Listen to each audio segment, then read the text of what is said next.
There seems to be a shift in the tides at how the WNBA is looking at free agency, as Kelly Kroskoff, the president of the Indiana Fever, has been spotted in Paris. So let's dive in.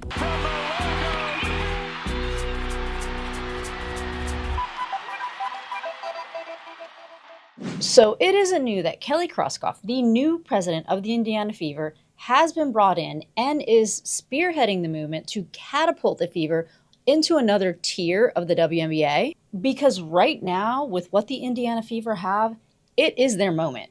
They have Caitlin Clark, a generational player. They have Aliyah Boston, whose chemistry with Caitlin Clark is great.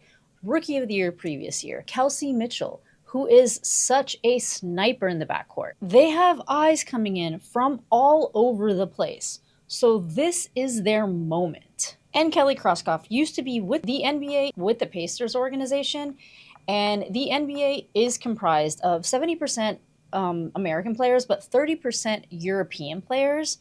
So I think that she's bringing that philosophy into the WNBA, into the Indiana Fever organization.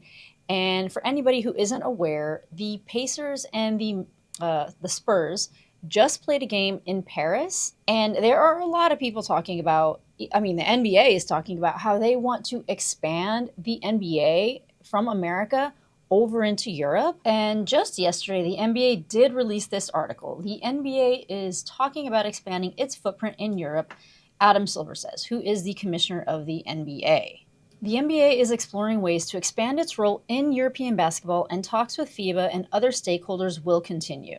That means there's no deal yet, but Silver, speaking before the start of the NBA Paris game between San Antonio and Indiana, gave no indication that the league is softening its stance. Meetings were had in Paris this week. These talks will continue in the upcoming months. We have no agreement in place. We're not ready to make any additional announcements, and we'll continue to learn all we can and see if there's a path to move forward. So I don't know if anybody is aware, but Sabrina Ionescu was also spotted in Paris, and I know she got a lot of flack for that because it is in the middle of the Unrivaled season. But here's the thing about Sabrina and Unrivaled. She was not added to the roster's initial inception, and I think that they were waiting for Caitlin Clark's decision on whether or not she was going to be involved in the league or not. And when Caitlin Clark decided not to be in the league, Sabrina Ionescu was announced.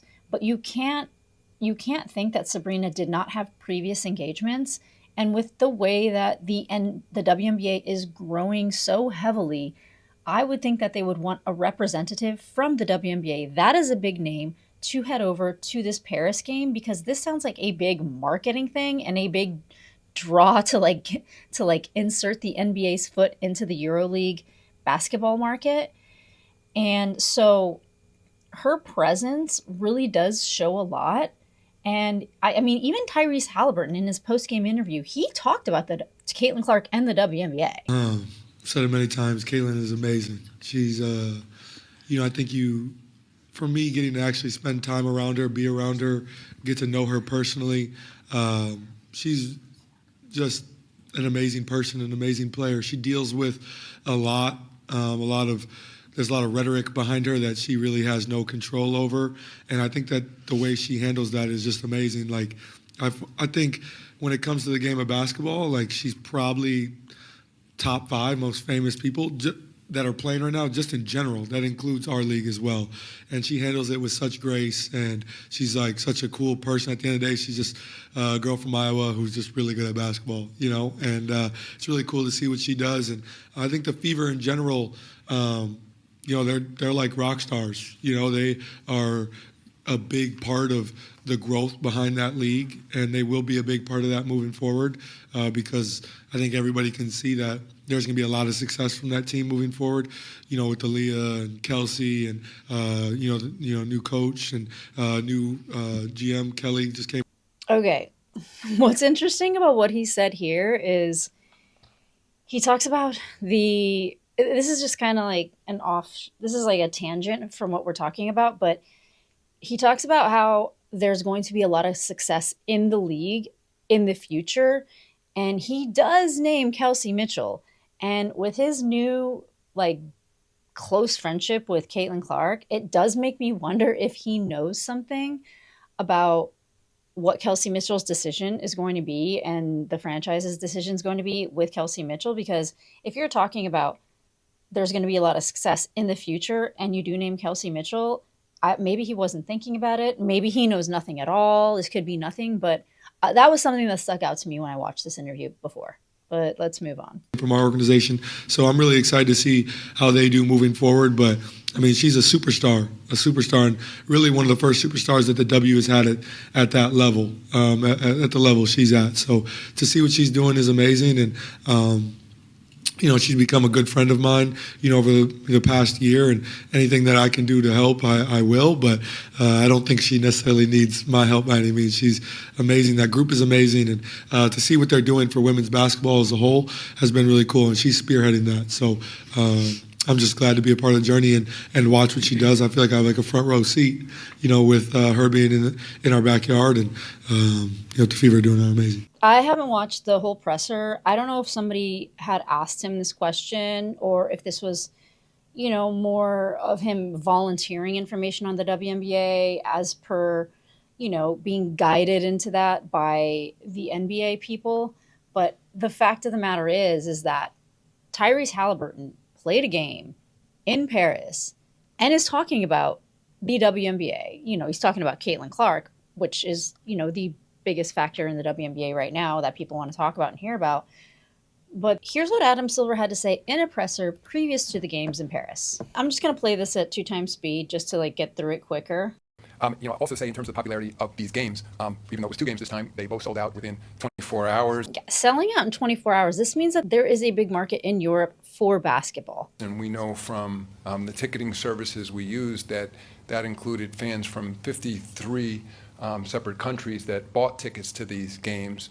So we've said this before, but these games become somewhat like a European All-Star for us. It's an opportunity for fans to mark their calendars and know months in advance where they can come to a huge gathering of NBA supporters. This week we've had the opportunity to have an NBA week, an NBA house, an NBA Paris Jam. So that includes activities for fans, clinics for children, of course, boys and girls. By the way, Sabrina Ionescu, who's on the championship New York Liberty, is here with us as well. See, they're using Sabrina in this marketing way to amp up this whole NBA footprint in Europe. So I don't give her any shade for having left unrivaled to go to Europe, because if it were me and I had 2 days off from a game, I wouldn't want to leave either. But I feel like this was something that she had a previous commitment to do. Unfortunately, the commissioner of the NBA is pumping her name in this pregame interview. Also, we have the WNBA represented, and it's great to hear too. In many of the meetings I've had this week, many of our partners and potential partners have expressed strong interest in the growing women's game. So that's something we're also focused on. And you just love to hear it. You love to hear, I do. I love to hear that there is such a growing interest across the world in the WNBA game. As somebody who creates content and looking at the comments, there are a lot of people internationally that are always giving hi from Germany, hi from the Philippines. This is a worldwide thing. It's not just focused on America. And Kelly Kroskoff's attendance at this, there are multiple European players that would be great. I mean, there are multiple Europeans that would be great on any team, but speaking of just Kelly Kroskoff in particular for the Indiana Fever, there was a video that I had created before about how Janelle Salon would be a great she's one of the best free agents to check out. I think she would be great on the Indiana Fever. I think that she could add a lot of power forward positioning.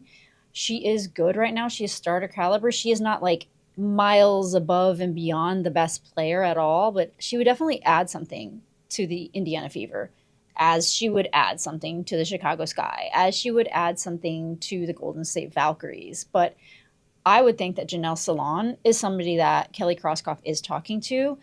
Another one is Dominique Malonga. She is 19 years old. She is 6'6". Her ceiling is so high.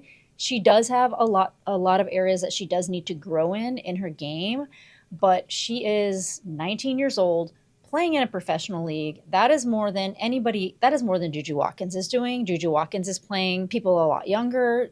It's more than Paige Beckers is doing. It's more than Hannah Hidalgo is doing. I mean, if you just want to take a look at her stats right here. Okay, so she's playing for the French team, which there is an issue with prioritization because these schedules overlap a little bit and the WNBA does not like that. But nothing is impossible.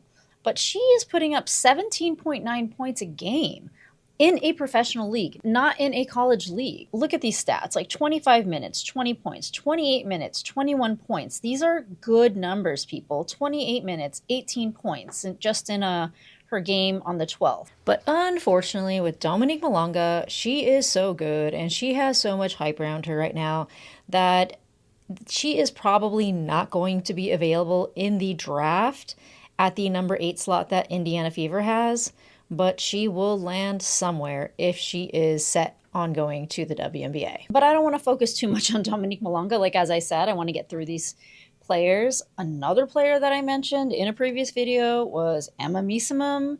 I keep hearing that she is the best player over in Europe right now, and her accolades are insane. She has won championships. She has been MVP of multiple games and championships. She has been over in the WNBA previously. She played for the Chicago Sky, and I know that she is not a fan and has spoken out about the prioritization rule that the WNBA has, but she is not playing for the French League. She is playing for the Turkish League. So prioritization is not as much of an issue, which is why Gabby Williams is able to come back over to the WNBA. And I just think with the way the WNBA growth has just catapulted into the stratosphere, I think a lot of players in Europe are heavily considering coming back over to the WNBA, which also includes like your Maureen Johannes's, who the New York Liberty have the rights to. She's great. I would love to see her back in the WNBA. But the NBA has a big stake in the success of the WNBA, as 60% of the WNBA is owned by NBA. And I think like with the hype behind the WNBA and how the NBA is ratings and quality of the game seems to be declining in the eyes of the public, they are going to piggyback off the WNBA's success. The WNBA seems to be making a footprint in Europe. And whether it's Janelle Salon, whether it's Dominique Malonga, whether it's Emma Meesimum, Aja Sivka, there are a few others, but I know these are the top names that lots of people are talking about.